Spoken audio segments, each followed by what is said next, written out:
В селении Бишт и ауле Шони появилась мобильная связь и интернет, сообщили в пресс-службе МТС. В компании добавили, что в Джейрахском районе республики есть сложности с развертыванием сетей. Из-за большого перепада высот в горной местности затрудняется равномерное покрытие. До конца года компания планирует включить в сеть еще 2 селения туркластера Ингушетии – Таргим и Альгети. По словам директора компании в Ингушетии Хаматхана Албакова, развитие сетей дает толчок к развитию туризма и экономики региона.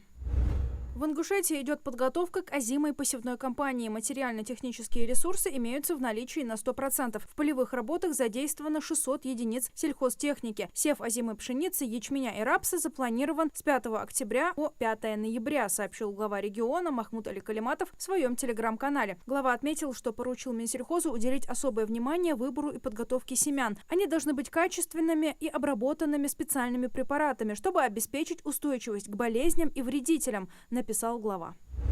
В Икажеве в рамках реализации госпрограммы развития автомобильных дорог реконструируют мост. Дорожно-строительные работы уже начаты. Планируется полный демонтаж моста и строительство нового с разборкой всех технических конструкций. Устройством тротуара шириной 1 метр, перильного и барьерного ограждений, двухслойного асфальтобетонного покрытия, двухполосного движения и разметки. Объект является переходящим на 2025 год, но дорожники обещают завершить его досрочно.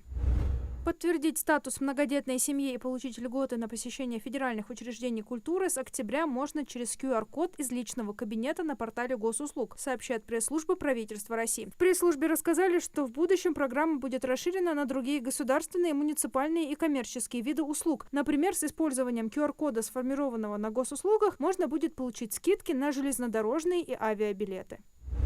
В Госдуму внесен проект о закреплении на законодательном уровне понятия «студенческая семья». Понятие охватывает лиц в браке до 35 лет включительно, обучающихся по очной, очно-заочной форме обучения, по программам среднего профессионального образования, высшего образования, в том числе воспитывающих ребенка. Как отметила вице-спикер Госдумы Анна Кузнецова, ставшая одним из авторов инициативы, законопроект является основой для развития мер поддержки студенческих семей и необходимой инфраструктуры как на региональном, так и федеральном уровнях. Минтранс России предлагает закрепить предоставление скидки 50% на проезд в дальних поездах для детей 10-17 лет на весь год без привязки к обучению и бумажным справкам, следует из сообщения министерства. Сейчас льгота для детей от 10 до 17 лет включительно действует только для учащихся очной формы обучения общеобразовательных учреждений в период с сентября по май. Также для поездки в поезде детям необходимо предъявлять справку из школы. Также не будет требоваться справка из учебных заведений о нахождении ребенка на очном обучении. Равные права на льготу предусмотрены вне зависимости от формы получения образования.